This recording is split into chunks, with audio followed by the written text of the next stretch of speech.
Bom dia, galerinha! Tudo bom com vocês?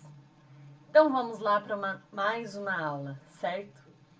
Para iniciar nossa aula, como sempre, uma mensagem para vocês. Saber esperar é uma virtude. Aceitar sem questionar que cada coisa tem um tempo certo para acontecer é ter fé. Então tenham fé que todo esse momento de tribulação vai passar. Tenham fé que tudo que é seu vai chegar até você. Mas é óbvio, que nós precisamos nos esforçar para isso.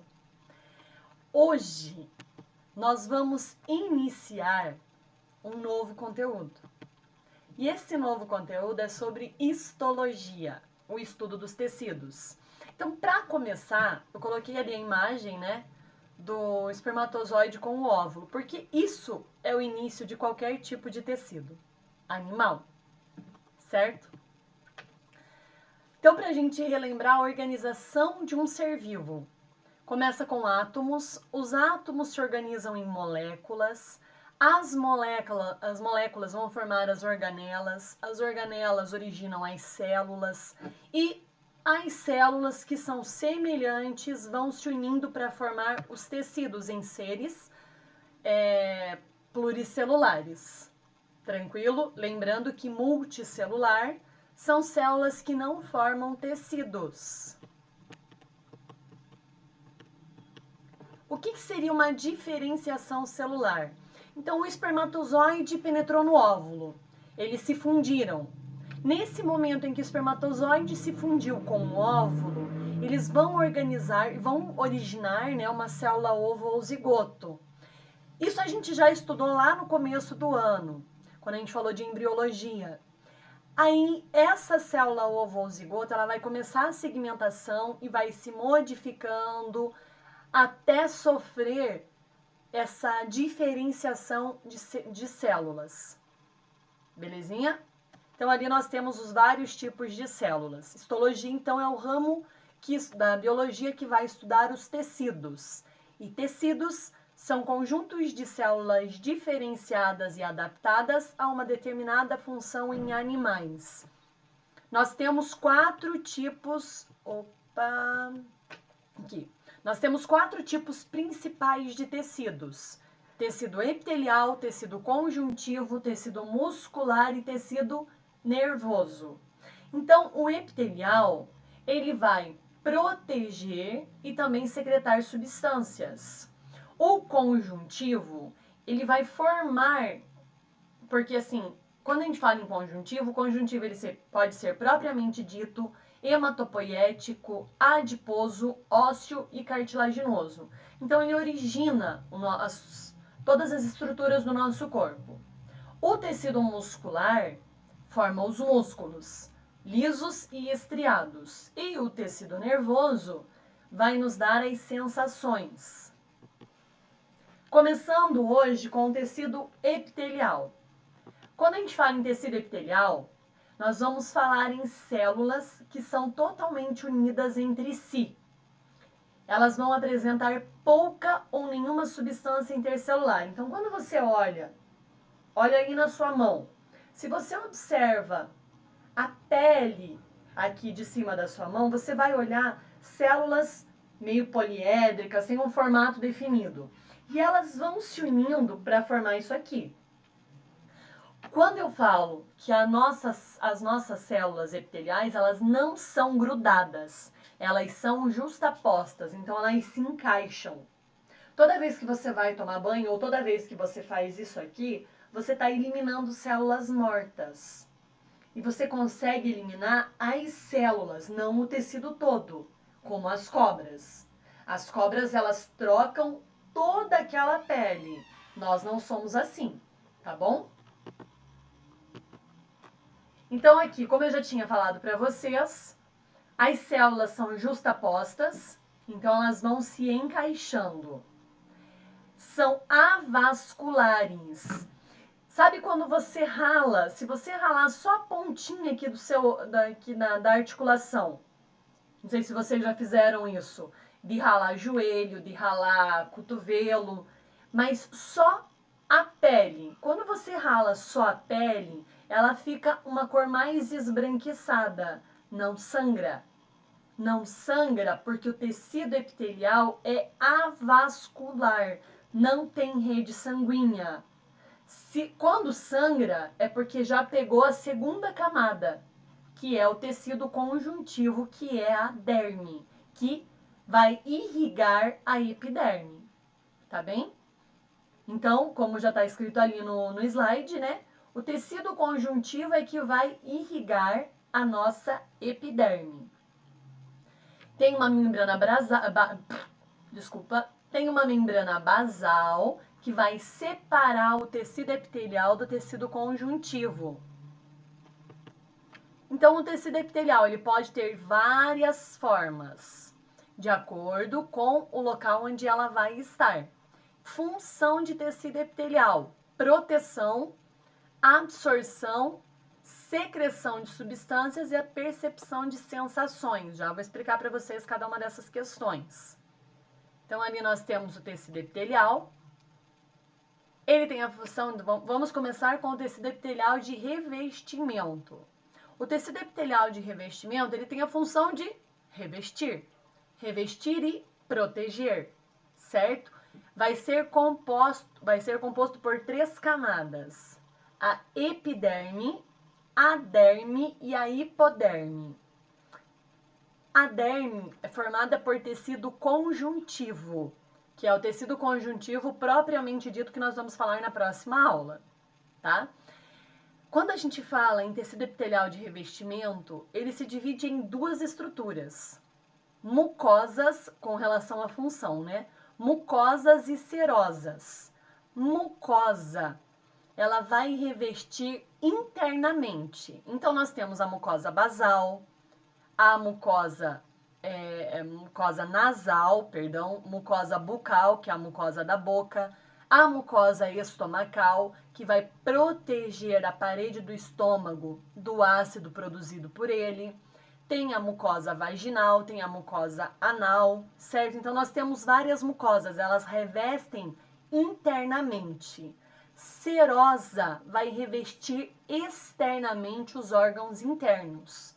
Nós temos 3 tipos de serosas: a pleura, que reveste os pulmões, o peritônio, que vai revestir toda a nossa cavidade abdominal, e o pericárdio, que reveste o coração.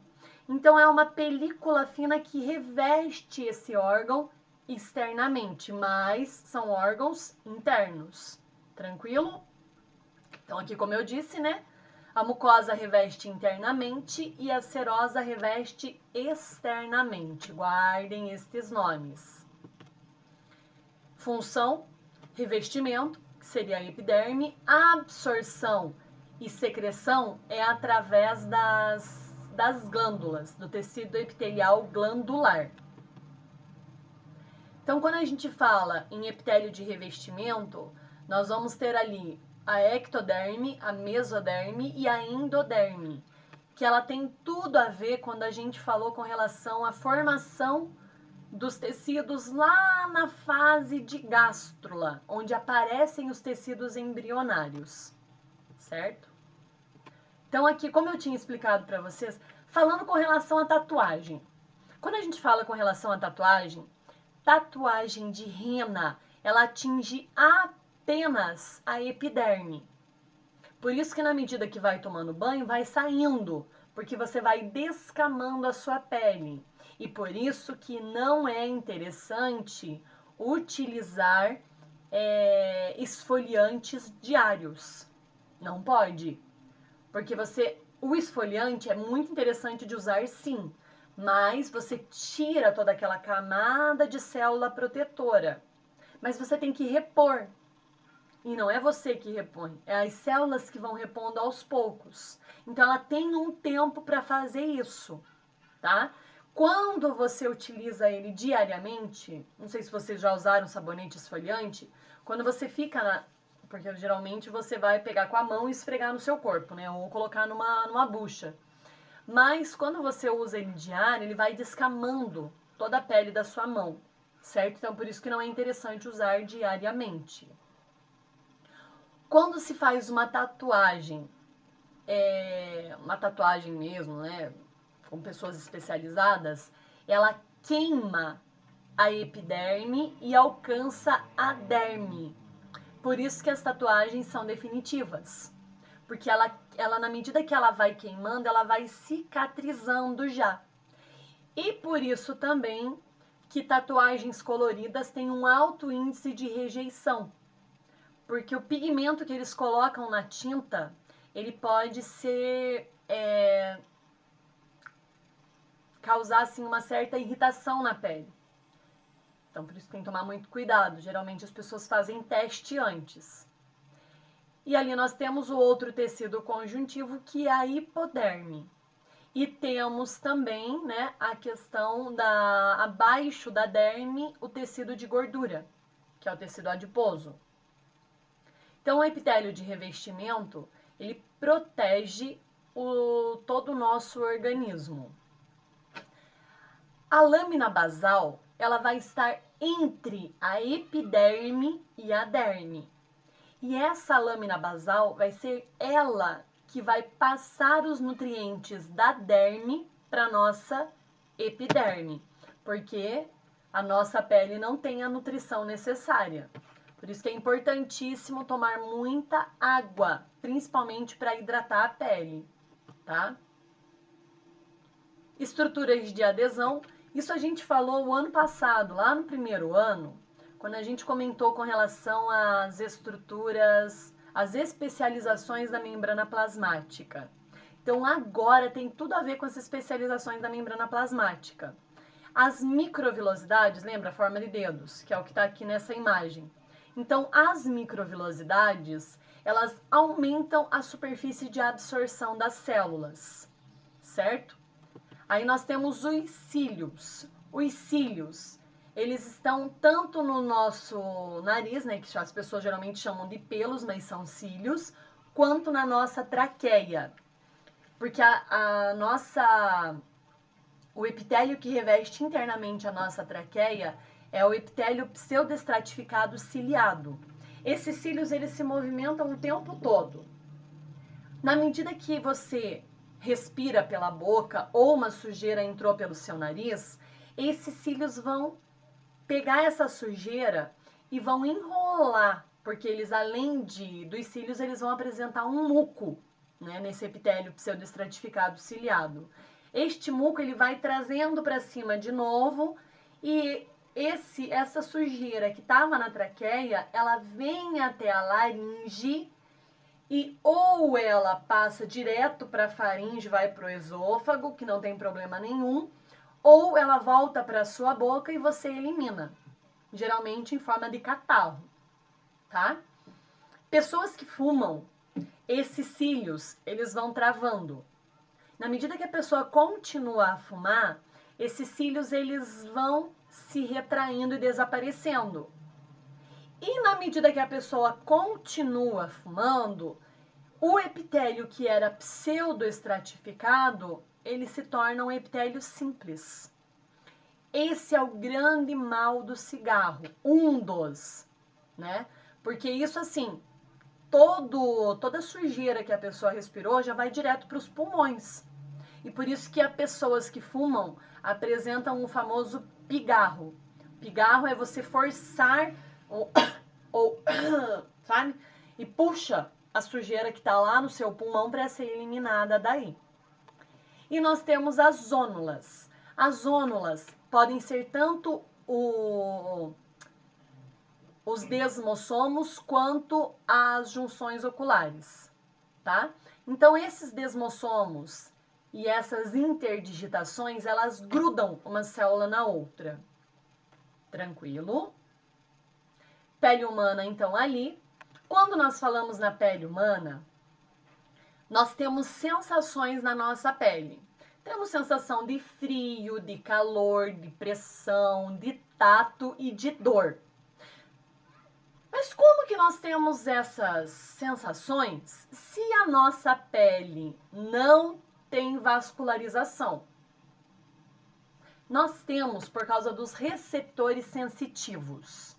Esses receptores sensitivos, eles estão na derme, mas eles vão até a base da nossa epiderme. Por isso que às vezes as pessoas falam, ai, eu sou gordinha, então eu não tenho frio. Não, nada a ver. Claro, se você tem um peso acima, você tem uma maior produção de calor, mas tem muito a ver com a terminação nervosa que está na tua pele. Pessoas que foram mais afagadas, mais acarinhadas quando eram mais pititicas, têm uma sensação maior de frio, de dor, de calor. Sabe aqueles mimimis da vida? Então, tem muito a ver com isso. Porque na medida que você estimula essa região, as terminações nervosas elas ficam bem na base da pele. Aí só no tocar já sentiu. Já viram pessoas que não têm frio? Tinha um menino que ele estudava comigo na mesma época do colégio, e quando ele ia tomar banho, a mãe dele tinha que ir antes para ver a temperatura do chuveiro. Porque um belo dia ele foi tomar banho, o chuveiro dele estava bem desregulado, ele não sentiu que o chuveiro estava com a água fervendo e ele teve queimaduras de 2º grau na pele. Então, toda vez que ele ia tomar banho, a mãe dele ia antes para ver a temperatura do chuveiro, para ele não se queimar. Certo? Ah, é bom. Tudo tem o seu lado bom e tudo tem o seu lado ruim, tá? Então, tecido epitelial, nós temos ali 3 tipos principais de células. Então, nós temos o tecido epitelial simples, que é só uma camada de célula tranquila. O tecido epitelial estratificado, que é o caso aqui da nossa pele. Nós temos várias camadas de pele. Então, estratificado significa várias camadas. Pseudoestratificado, que é o da traqueia. O que é pseudo? Pseudo é falso. Então, é um falso estratificado. Ele é simples, só que esse simples dele ele tem várias alturas. Então, dá uma falsa impressão de ser estratificado. Belezinha? Então, 3 principais. Simples, uma camada, tranquilo. Estratificado, várias camadas de células. E pseudoestratificado, uma camada, mas com várias alturas. Belezinha? Então, ali, só para vocês terem noção do que é cada um, né? E onde elas estão localizadas. Observa ali o pavimentoso simples, uma camada. O pavimentoso estratificado, várias camadas. O cúbico simples, cúbico, pavimentoso e cilíndrico é o formato da célula. Tranquilo? E ali, né, o último ali desenho é o pseudoestratificado. Então, observa que é um simples, mas são células alongadas e várias camadas. Epitélio glandular. Então, o tecido epitelial, ele pode ser de revestimento, que é o que a gente viu, e o glandular. Glandular vai formar as glândulas. Estas glândulas, elas vão ser específicas para a produção de secreções. Com relação ao epitélio glandular, ele pode ser formado, né, constituído de 3 tipos. Glândulas exócrinas, glândulas endócrinas e glândulas mistas. As glândulas exócrinas, elas liberam uma substância para fora da glândula. E para fora do corpo também. Glândulas endócrinas produzem hormônios que vão correr pela corrente sanguínea. E glândulas mistas, elas vão apresentar uma porção endócrina e uma porção exócrina. Tranquilo? Glândulas exócrinas começando lá. Glândula exócrina não é hormônio. Ela não produz hormônio, ela vai produzir substâncias para fora do corpo. Começando pela glândula sudorípara. A glândula sudorípara, ela produz, né, ela vai secretar o suor. O suor, ele funciona como um regulador térmico. Então, na medida que o teu corpo aumenta a temperatura, você sua eliminando água para a temperatura do seu corpo voltar ao normal, porque nós somos seres homeotérmicos, tá? Então a gente mantém a temperatura do nosso corpo constante. Nós falamos muito disso com relação ao filo cordata. Tranquilo? Lembram lá, né? Discutimos bastante nas lives também. Então é isso. Glândula sudorípara é glândula exócrina, libera suor. Glândulas sebáceas. As glândulas sebáceas, elas estão tanto na pele quanto no cabelo. Esse sebo que elas liberam, ele funciona como um protetor. Mas tem um porém. Quando a glândula sebácea ela trabalha de maneira excessiva, ela vai tornar o seu cabelo oleoso e a pele oleosa também. Todo mundo sabe que tanto o cabelo quanto a pele com oleosidade excessiva dá muitos males. Por isso que precisa usar um sabonete específico e um shampoo específico. Tranquilo? Então não se deve usar qualquer tipo para qualquer cabelo. Precisa tomar cuidado com isso. Porque se você deixar essa oleosidade excessiva no seu cabelo começa a cair. Cuidados com a higiene, tá? Glândula salivar. Então a glândula salivar, ela tá aqui na nossa boca, produz a saliva e na saliva tem a enzima pitialina. E a pitialina, ela vai ter a função de digerir carboidratos. Tranquilo? Lembra lá também que nós estudamos no primeiro ano, em que quando você come amido, o amido ele vai ser quebrado na sua boca pela pitialina em partículas menores, geralmente de maltose. E quando vai lá para o seu intestino delgado, ele finaliza em várias moléculas de glicose para elas serem armazenadas no seu fígado sob a forma de glicogênio. Tranquilo? Glândulas lacrimais. Glândulas lacrimais estão nos olhos. Elas vão funcionar para proteger os seus olhos. Então, todo mundo já deve ter ouvido falar, se não ouviram, vão ouvir um dia. Chora que é bom para lavar os olhos. Não deixa de ser verdade, tá? E mulheres, glândula mamária. A glândula mamária, ela vai produzir o leite pela prolactina, né, o hormônio que forma o leite materno, e armazenar o leite materno ali nessas glândulas mamárias. Tranquilo? Glândulas endócrinas produzem hormônios. E esses hormônios, eles vão ser secretados na nossa corrente sanguínea e vão ter a função de regular todo o nosso corpo. Então, ali as glândulas endócrinas coordenam órgãos e tecidos. E os hormônios vão ser secretados diretamente na nossa corrente sanguínea. O sistema endócrino a gente vai estudar mais pra frente. Então agora vocês só precisam saber que as glândulas endócrinas produzem os hormônios, tá?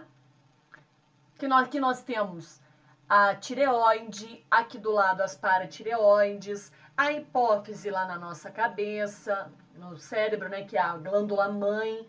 Aí nós temos as suprarrenais que ficam acima dos rins, certo? E nós vamos ter as glândulas anfícrinas, ou também chamadas de glândulas mistas, que elas vão apresentar uma porção endócrina e uma porção exócrina. As glândulas mistas, nós temos 4 tipos de glândulas mistas: o pâncreas, o fígado, os testículos e os ovários. O pâncreas, ele tem a função de produzir 2 tipos de hormônios, né, que vai ser o glucagon e a insulina, e libera também e forma o suco pancreático que age lá no intestino delgado. O fígado, ele vai produzir a bile que vai quebrar gordura também lá no nosso intestino delgado e vai produzir proteínas que vão regular o nosso corpo, certo? Além disso, aqui nós vamos ter... Opa, não coloquei. Mas tem o testículo. O testículo nos homens produz testosterona para dentro do corpo e os espermatozoides. E nós temos, as mulheres vão apresentar os ovários. Os ovários produzem 2 hormônios, estrógeno e progesterona, e os ovócitos secundários. Certo, pessoal? Muito obrigada pela atenção de vocês. Beijo grande, até a próxima aula. Tchauzinho!